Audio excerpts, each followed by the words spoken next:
Well, hello friends, welcome back to my channel, or welcome if you're new. My name is Holly with the Nestle Valley Farmhouse, and today I'm going to bring you along. We are going to be doing a little bit of birthday homemaking today. So, long story short, today is my daughter's 4th birthday, and I'm taking you along as we're going to get ready for her party. So, this is right at the end of our spring break, and I would be lying if I didn't say that I am so tired and very low energy today. And as you can tell, the kids are kind of little on the fussy side, and so I am just trying to get started. I had plans to bake the cake yesterday, but of course that did not happen.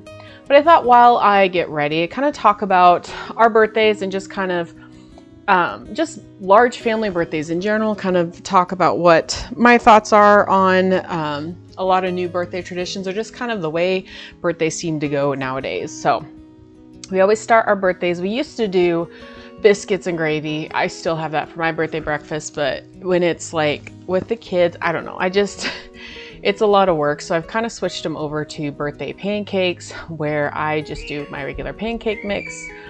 And then I do, I add sprinkles, oh my goodness. Yes, sprinkles. I can't even think today. Like the multicolored sprinkles, and it just kind of makes it kind of fun. So they're kind of like funfetti pancakes. And that's what we've been doing for the last year. I wanted to kind of simplify things. I really like biscuits and gravy. I want to start doing that, at least for my birthday, of course. And if the kids ask for it, a lot of times I let them pick. But I don't know why, I just don't always have the ingredients on hand for it like I do pancakes. And so I probably just need to be better on top of things. But so in our family, we have 2 birthdays that are roughly 2 weeks apart. My son's is in March, and my daughter in the end of March, and my daughter's in the beginning of April. And so I feel like it's funny because it just sometimes seems to be so quick. And then this year, Easter was actually in between the 2 birthdays. So it was just like, we've had so much going on. I mean, I love it. I love being busy, but I can definitely feel like today I felt so like tired and low energy. I feel like I just had so much. And then it was also spring break. So just with the kids home, the routine changes. It just makes me like, just kind of, I don't know, low energy. I was actually debating filming this, but I decided to just go ahead and do it to kind of show you what we do. Because I feel like, my husband's family was one of 7 kids, and I was one of 3. And I kind of feel like our birthdays were never like consistent growing up for me. Like when I was younger, we definitely would have like birthday parties. I remember I think a couple slumber parties. I think I've had a couple like friend birthday parties, but I kind of remember towards like as I got older, and the biggest issue I had was just, how do I put it? I had friends, and they would like come sometimes to my birthday parties, and sometimes they just wouldn't. And so I found myself kind of not always having a ton of people to come to my birthday parties. So we just kind of morphed into family dinners, which is kind of what we've slowly been doing for our kids. So with my daughter, she doesn't necessarily have a huge friend group built up, obviously, because she's 4, and most of her interactions are at church. And of course, our church is a little bit away from like where we live. So I feel like it's hard, like people don't want to drive all the way up to my house. And I understand sometimes, but sometimes I guess I get a little sad about it.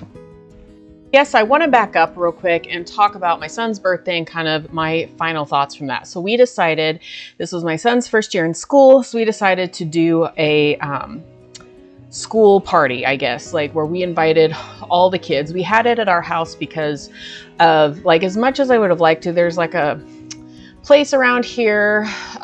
It's like a kids indoor playground thing, and we thought about doing it there, but like just to do it, and it's like only up to 10 kids, it was like $250 or something like that. And I guess one thing that kind of I felt, especially when I was back working full-time and my kids were much younger, is that you almost felt like pressured to have it at like these fancy elaborate places.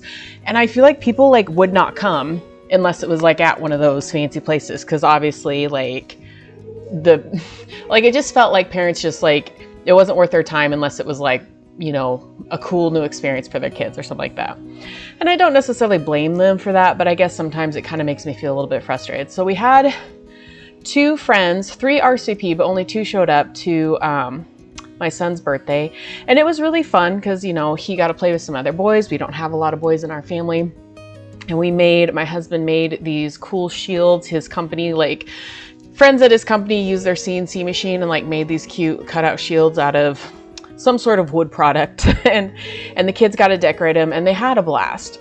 But I'll be honest, I was a little disappointed in just kind of the turnout in general. Like, I don't blame, like, it just seems like nowadays, like when I was a kid, especially like before like middle school, like it was pretty common to get invited to like birthday parties all the time. Like, I feel like, you know, they still had those rules in place when I was a kid, like you have to invite the whole class, which I understand. But now it's like my son's birthday is in March and we had not gotten a single invite to any other birthday party. So it's not as much a thing. And I do think part of it is, I do think there's people that feel pressure to have like birthday parties at these fancy like kid places, or we actually were looking at, it's like a trampoline park thing, and it was just gonna be way too expensive. So I just decided to have it at my house. But I think my biggest kind of takeaway from it is, we might try to do another friend party next year like that, but we have kind of our core group of friends, I should say, that have kids, and it's not a ton of them, but we have like, I think it's like 8 kids, including mine, of course, that come. And as kind of disappointing as it is that like we couldn't get a bigger kind of turnout, there's something really nice about having like just those 8 people. So I do think kind of going forward, we might make some changes. So I'm getting some streamers out, doing some decorating, and I want to do a quick side note. I will show you how to make a balloon cluster if you're curious. Also got to get the cupcakes out. So the cake took forever to bake in that pan. This pan's from like the 90s. My mom used it for me when I was a kid, and it was like kind of a pain. So I put it in 10-minute increments. It took like another hour. Okay, how to make a balloon cluster quickly. You get 6 balloons blown up, you tie them together, and of course they were not cooperating at all. And then as you see, my kid like knocked the balloon cluster over. So then you tie them over to where there's 3 basically pairs of balloons tied together. And then, as soon as I get this stupid balloon tied together, I love the faces I make, they're hilarious. So then you just kind of twist them in together, kind of making a little thing, making sure you twist them so that they're well unattached. Then you take the third one and you very gently, because it could pop, I've popped them so many times, and you just kind of slowly twist it around as well, and you create this cool little balloon cluster. My mom taught me how to make them like ages ago, and I absolutely love making them for birthdays. So I got the streamers up, and then I use those cute little pom-pom things for just kind of decorations in the middle. And I think it turned out really cute. So I think it looks all nice, all pretty and completed. And that's all I did. Simple decorations and our, of course, happy birthday banner, because I like keeping it simple. And there's my birthday girl eating a very messy peanut butter and jelly roll up. So I got that cupcake stand from Amazon for like 10 bucks, and I love it. I've used it. It's plastic. It's a little bit on the flimsy side, but to be honest, it works out well enough for me, and I love it.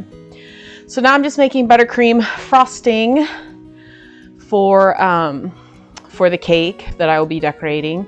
And then I'm making, and then the cupcakes. So I made a dozen cupcakes, and then I made the cake pan. And like I said, it took like an hour for the cake pan, or for the cake to bake. But overall, so I think moving forward, we're just gonna stick kind of with our family dinners. I wanna do one of 2 things. Either it's a full family dinner where we invite, I call them our usual suspects, but kind of our small friend group that we have, those 8 kids, because they're basically going to be growing up together. And then I like the idea of doing like an event around their birthday for a birthday present, and maybe having them bring like a couple of friends. I've heard that that's something that a lot of people do.